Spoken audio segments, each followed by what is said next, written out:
করব উচ্ছে আলু পোস্ত।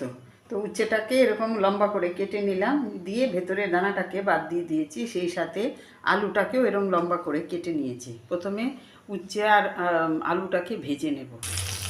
দিলাম একটু নুন, একটু হলুদ গুঁড়ো, একটু ভেজে নেব, নাড়াচাড়া করে ঢাকা দিয়ে দেব।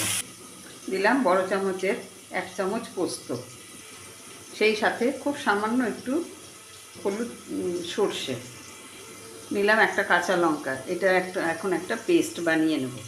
তুলে নিয়েছি। তেলের মধ্যে দিলাম কালো জিরে ফোড়ন, পোস্ত বাটা দিয়ে দিলাম, দিলাম নুন, 1 চিমটি হলুদ গুঁড়ো, জারটা ধুয়ে একটু জল দিলাম, দিলাম একটা চেরা কাঁচা লঙ্কা, একটু চিনি দিলাম,